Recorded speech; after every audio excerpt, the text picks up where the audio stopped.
semuanya yang tercinta dalam Kristus. Berkah dalam. Saat ini kita akan bersama-sama mengenal Santa Teresia Kanak-kanak Yesus, pelindung paroki kita yang tercinta ini. Santa Teresia dari Kanak-kanak Yesus dilahirkan di Perancis pada tanggal 2 Januari 1873.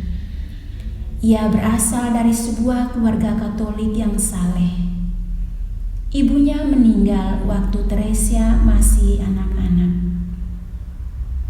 Teresia sangat disayang oleh ayahnya dan mendapat berbagai julukan seperti Teresia kecil atau Ratu kecil dan Bunga kecil. Ia tumbuh menjadi seorang gadis kecil yang sangat perasa dan cepat menangis. Sifat perasa itu semakin menjadi-jadi ketika Pauline, kakak perempuannya, masuk biara Karmel di Lisieux. Teresia jatuh sakit karena keberangkatan kakaknya itu, namun ia disembuhkan secara ajaib saat kakak-kakaknya berlutut dan berdoa di samping tempat tidur untuk kesembuhannya. Dalam autobiografinya, Teresia menyebutkan bahwa kesadaran ini mengawali kehidupannya yang baru, di mana Yesus telah menyembuhkannya dan menghilangkan sifat kepribadiannya yang buruk. Semenjak itu, ia sadar bahwa dirinya dipenuhi oleh Roh Kudus. Ia sadar bahwa ia harus mengabdikan seluruh hidupnya kepada Tuhan. Kerinduannya untuk bersatu dengan kanak-kanak Yesus sangatlah besar, dan oleh karena itulah di kemudian hari ia digelari Santa Teresia dari Kanak-kanak Yesus. Kepada Yesus ia berjanji tidak akan pernah segan untuk melakukan apa saja yang dikehendaki Tuhan darinya. Betapa bahagia hati Teresia ketika pada umur 12 tahun ia boleh menyambut komuni untuk pertama kalinya. Di hadapan sebuah salib ia berjanji, "Yesus di kayu salib yang haus, saya akan memberikan air kepadamu. Saya bersedia menderita sedapat mungkin agar banyak orang berdosa bertobat." Kerinduan Teresia yang begitu besar kepada Yesus mendesak ia untuk menjalani hidup khusus sebagai biarawati, mengikuti jejak keempat saudaranya yang lebih dahulu menjadi biarawati Karmel. Dia tahu sebagai seorang biarawati Karmelit, dia tidak akan pernah bisa melakukan perbuatan besar. Cinta membuktikan dirinya dengan perbuatan. Satu-satunya cara aku bisa membuktikan cintaku adalah dengan menaburkan bunga, dan bunga ini adalah setiap pengorbanan kecil, setiap pandangan dan perkataan dan perbuatan. Tindakan kecil untuk cinta. Dia mengambil setiap kesempatan untuk berkorban, tidak peduli seberapa kecil kelihatannya. Dia tersenyum pada teman yang tidak dia sukai. Dia makan semua yang diberikan kepadanya tanpa mengeluh, sehingga dia sering diberi sisa makanan yang paling buruk. Suatu kali dia dituduh memecahkan vas walaupun dia tidak bersalah. Bukannya berdebat, dia berlutut dan memohon pengampunan. Pengorbanan kecil ini membuatnya lebih mahal daripada pengorbanan yang lebih besar, karena ini tidak disadari oleh orang lain. Tidak ada yang memberitahunya betapa hebatnya dia karena penghinaan rahasia kecil dan perbuatan baik ini.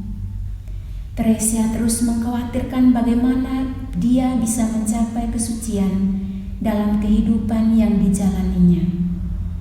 Dia tidak hanya ingin menjadi orang baik, dia ingin menjadi orang suci. Saya selalu ingin menjadi orang suci.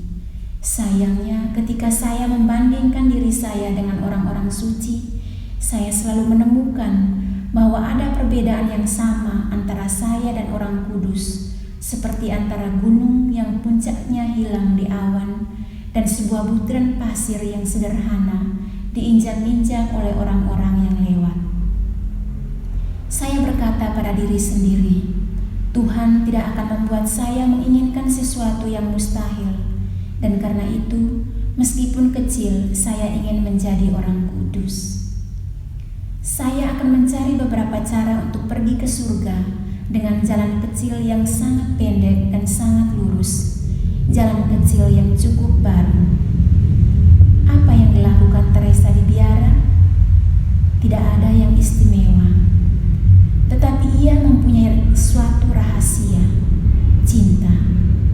Suatu ketika Teresa mengatakan, Tuhan tidak menginginkan kita untuk melakukan ini ataupun itu. Ia ingin kita mencintainya. Pada tahun 1896, dia batuk darah. Dia terus bekerja tanpa memberitahu siapapun sampai dia sakit parah dan semua orang mengetahuinya. Dia mencoba untuk tetap tersenyum dan ceria dan berhasil dengan sangat baik, sehingga beberapa orang mengira dia hanya berpura-pura sakit. Satu mimpinya sebagai pekerjaan yang akan dia lakukan setelah kematiannya, membantu orang-orang di bumi. Saya akan kembali, katanya. Surga saya akan dihabiskan di bumi. Dia meninggal pada tanggal 30 September 1897 pada usia 24. Sebelum menghembuskan nafasnya, ia berjanji untuk menurunkan hujan mawar ke dunia. Janji ini terpenuhi dengan banyaknya karunia Allah yang diberikan kepada semua orang yang berdoa dengan perantarannya. Dia tidak pernah pergi misi, tidak pernah mendirikan ordo religius, tidak pernah melakukan pekerjaan besar. Satu-satunya bukunya yang diterbitkan setelah kematiannya adalah jurnalnya yang berjudul Story of a Soul, kisah suatu jiwa. Di dalamnya ia menunjukkan bahwa kesucian hidup dapat dicapai oleh siapa saja, betapapun rendah, hina, atau orang yang tidak terpandang. Caranya ialah dengan melaksanakan pekerjaan-pekerjaan kecil dan tugas sehari-hari dengan penuh cinta kasih yang murni kepada Tuhan. Bapak, Ibu, saudara-saudari yang terkasih, semoga teladan hidup Santa Teresa dapat membantu kita untuk semakin mencintai Tuhan melalui pengorbanan-pengorbanan kecil, khususnya dalam masa pandemi ini. Kita berusaha untuk mengorbankan diri, bekerja dari rumah saja, memakai masker jika keluar rumah, dan selalu menjaga jarak. Mari kita berusaha untuk mencintai Tuhan dalam hal-hal kecil dengan cinta yang besar.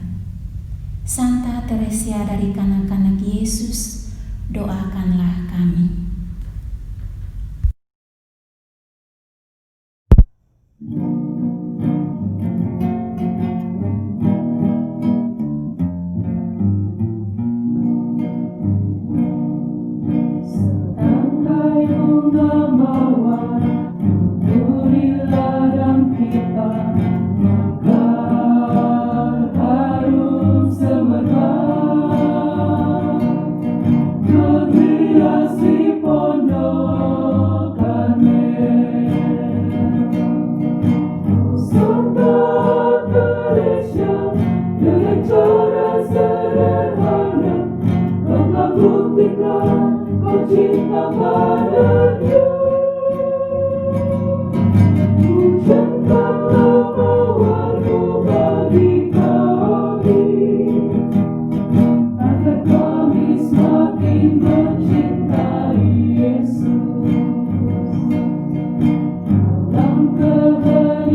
semakin mencintai Yesus.